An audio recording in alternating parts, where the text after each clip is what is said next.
Hello friends, good morning everyone. MS classes में आप सभी को स्वागत है।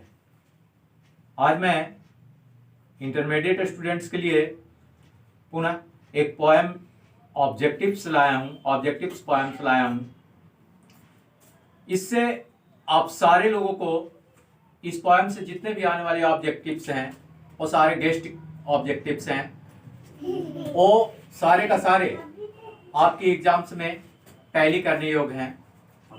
अगर आप हमारे चैनल पे नए हैं और अगर चाहते हैं कि अप टू डेट वीडियो आप सभी के पास तक पहुंचता रहे तो हमारे चैनल को सब्सक्राइब कर लें और हमारे वीडियो को शेयर करने के लिए जितना ज़्यादा से ज़्यादा प्रयास करें ताकि उन सभी लोगों के पास जा सके इंग्लिश ऑब्जेक्टिव्स जो 2022 में पूर्ण रूप से जो है कि 100% एग्जाम्स में आने वाले क्वेश्चन है आपका। यह आपका VVI क्वेश्चन होगा जो हम लोग देखते हैं आज पोएम से द सोल्जर पोएम, यानी सिपाही। सोल्जर मीन्स क्या होता है? सिपाही होता है। तो आज हम लोग देखते हैं कि द सोल्जर्स पोएम से कितने सारी ऑब्जेक्टिव्स बनते हैं आप लोगों के लिए। जितना भी ऑब्जेक्टिव्स इसमें से निकल पाया मैं VVI ऑब्जेक्टिव्स निकाल करके आप सारे लोगों के पास लाया हूं अपने तरीके से, आपको समझने में दिक्कत नहीं हो और बहुत जल्द ही याद हो जाए। तो चलिए देखते हैं हम लोग कि द सोल्जर का फर्स्ट ऑब्जेक्टिव्स आपका बन रहा है। देखिए एरो का चिन्ह दिया हुआ है ना, कि द सोल्जर में जो है कि द सोल्जर जो कविता है यह कैसे कविता है? तो पैट्रोइक पोएम्स है, यानी द सोल्जर को पैट्रोइक पोएम कहते हैं। पैट्रोइक पोएम का मतलब हो गया देशभक्ति कविता। द सोल्जर एक देशभक्ति कविता है। एक नंबर का ऑब्जेक्टिव्स आपका बन रहा है इसमें।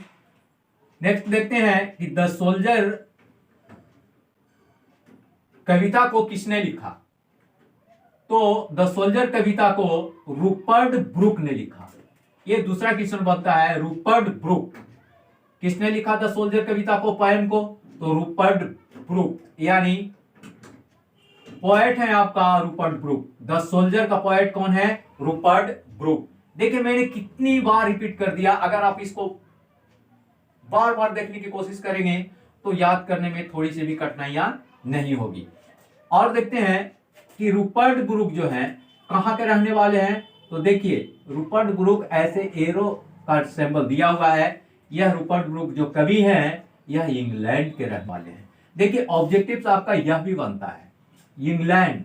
रूपर्ट ब्रूक कहां का रहने वाले हैं? तो इंग्लैंड का रहने वाले हैं। नेक्स्ट क्वेश्चन देखते हैं कि यह भी ऑब्जेक्टिव आपका बन रहा है। देखिए एरो का निशान दिया हुआ है यहाँ पे और इसे 2 पार्ट्स में जो है कि मैंने डिवाइड किया है आपको समझने के लिए ताकि आपको दिक्कत ना हो पाए। तो देखिए फर्स्ट एरो इधर है, तो हम लोग देखते हैं बर्थ कब हुआ इनका, जन्म कब हुआ, किनका जन्म, यानी रूपर्ट ब्रूक का जन्म कब हुआ?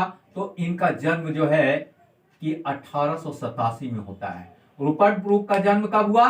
1887 में। यह बहुत ही VVI क्वेश्चन बन रहा है आपको, क्योंकि अक्सर क्वेश्चंस जन्म और मृत्यु से पूछे जाते हैं।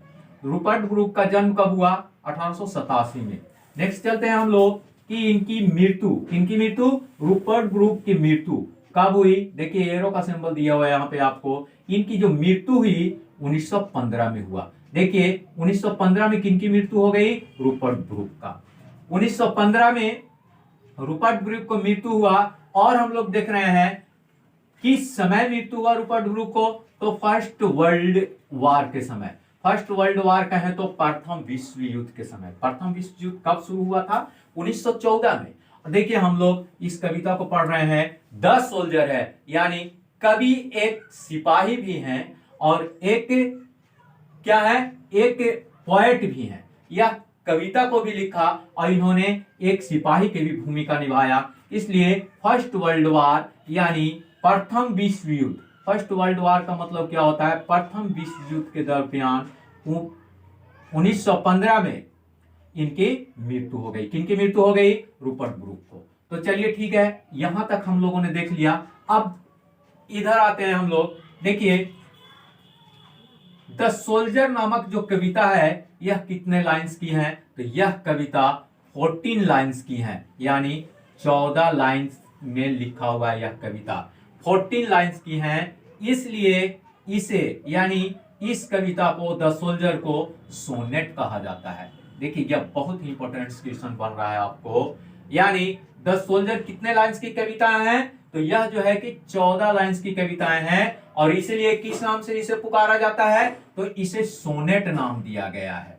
यहां तक हम लोग को बहुत ही वीआईपी क्वेश्चन बन गया है। यहाँ पे नेक्स्ट देखते हैं हम लोग कि इसके बाद हम लोग देखते हैं कि यह वार पोएट है। रूपर्ट ब्रूक कैसे कवि हैं, तो वार पोएट। वार पोएट का मतलब क्या होता है, युद्ध कवि, है ना, क्योंकि फर्स्ट वर्ल्ड वार में जो है कि लड़ाई ही तो छिड़ा था, उस लड़ाई के दरमियान जो है कि इन्होंने इस कविता को लिखा। कौन सी कविता को लिखा रूपर्ट ब्रूक ने, तो द सोल्जर नामक पोएम को लिखा। इसीलिए इन्हें यानी किन्हें, रूपर्ट ब्रूक को वार पोएट के नाम से जाना जाता है। देखिए मैं सर्किल बना दिया यहाँ पे, जिसे युद्ध कवि के नाम से जानते हैं।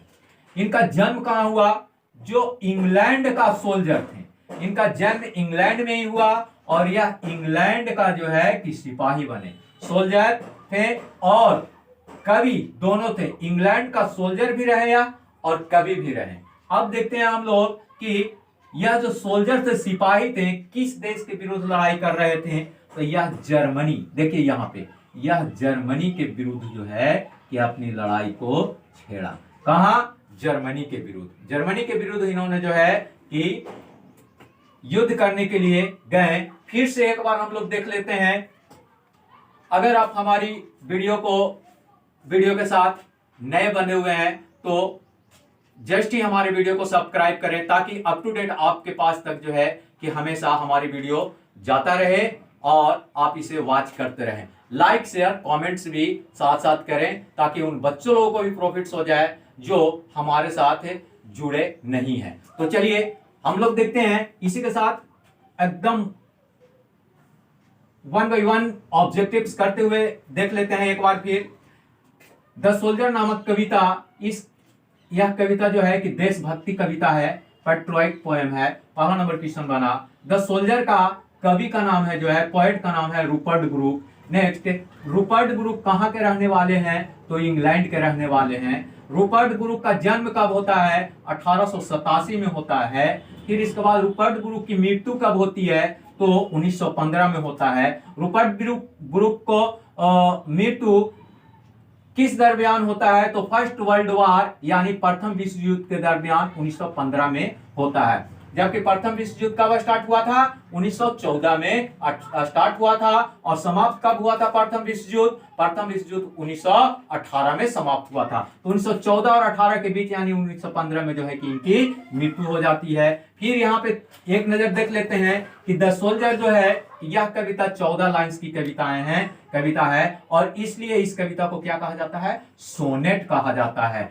इसके बाद रूपर्ट ब्रूक जो है कि किस प्रकार की कवि है, तो वार पोएट हैं, युद्ध कवि के नाम से इन्हें जाना जाता है। और ये कहां के रहने वाले हैं, इंग्लैंड के रहने वाले हैं। और ये कहां का सिपाही है, तो इंग्लैंड का सिपाही है। और इंग्लैंड का क्या है, कवि। इंग्लैंड का सिपाही और कवि दोनों है। इन्होंने यानी किन्होंने, रूपर्ट ब्रूक ने किस देश के विरुद्ध जो है कि युद्ध करने के लिए गए, तो जर्मनी के विरुद्ध। यहाँ पे लिखा हुआ है आपको। इसी के साथ जो है कि आपका पूरा का पूरा द सोल्जर का guest very very important objective जो है कि यहाँ पे लिखा गया है। और यहाँ पे कुछ वर्ड मीनिंग मैंने लिख करके लाया हूं जो आप लोगों के लिए है। कंपोज मीन्स होता है लिखना, पैट्रियोटिक पोएम्स मीन्स होता है देशभक्ति कविता। इस तरह से मैंने इस कविता का सारा इंपॉर्टेंट ऑब्जेक्टिव आप सारे लोगों को बता दिया हूं, और इस कविता को एक नजर आप जरूर देखें। और अगर हमारे चैनल के साथ आप अप टू डेट हमारे वीडियो को